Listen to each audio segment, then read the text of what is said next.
আজকে আমি বানাচ্ছি সুজির মিষ্টি।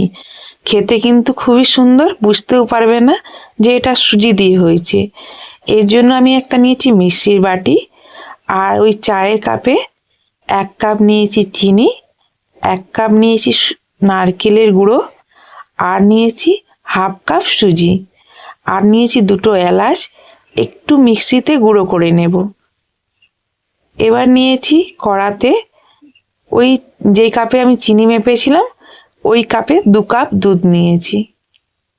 দুধটা হালকা গরম হয়ে গেছে। এবার আঁচটা কমিয়ে যে মিক্সিতে গুঁড়ো করে রাখছিলাম সুজি আর নারকেল কোড়াটা, ওটা মিশিয়ে দেব।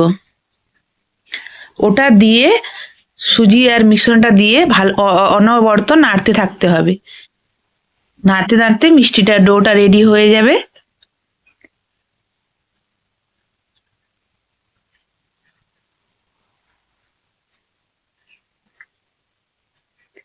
এবার দিচ্ছি গুঁড়ো দুধ। ওই চায়ের কাপে 1 কাপ গুঁড়ো দুধ দিয়েছি। গুঁড়ো দুধটা দিলে মিষ্টির টেস্টটা অনেক বেশি ভালো হয়।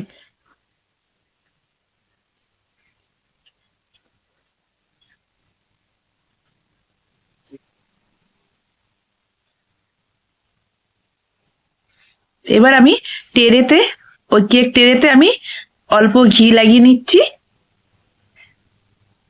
এবার আমি বাটার পেপারের মধ্যেও অল্প ঘি লাগিয়ে নিচ্ছি, মিষ্টিটা জমাবো বলে।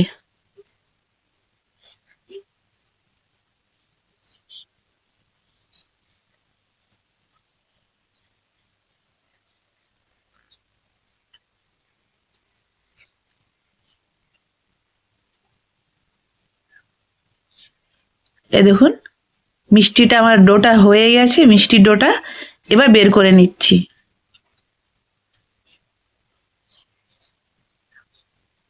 একটু খুন্তির সাহায্যে চারিদিকে মিলে দিচ্ছি।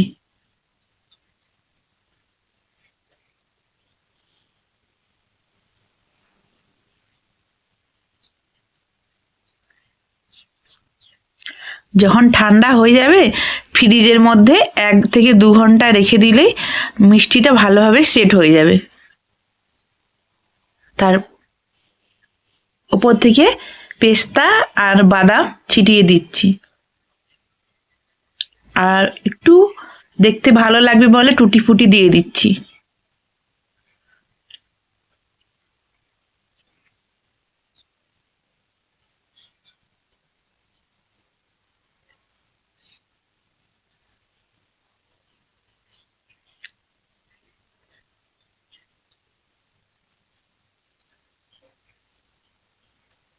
এখন ঠান্ডা হয়ে গেছে, আমি এটা ফ্রিজে রেখে দেব।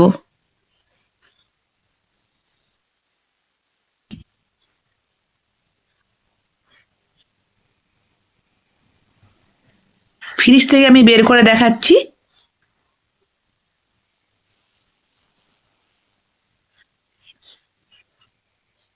এটা বাটার পেপার দিয়েছি বলে মিষ্টিটা ভালোভাবে বেরিয়ে আসবে। এবার আমি এটা কেটে দেখাচ্ছি। এই দেখুন খুব ভালোভাবে বেরিয়ে আসছে।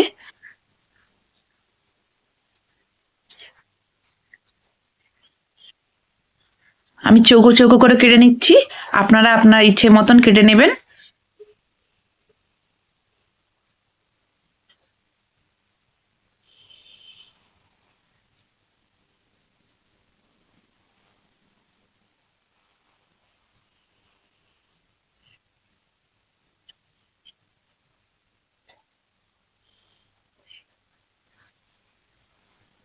এবার আমি প্লেটের মধ্যে সাজিয়ে নিচ্ছি।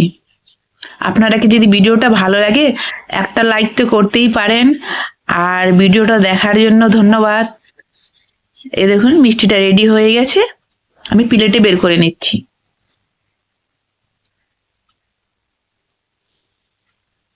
ভেঙেও দেখাচ্ছি মিষ্টিটা। মিষ্টিটা কিন্তু খুবই ভালো হয়েছে, নরম হয়েছে খেতে।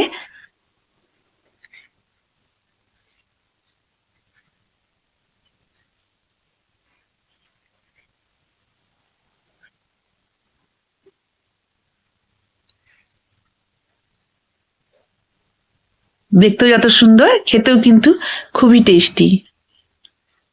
এইভাবে একবার বানাবেন।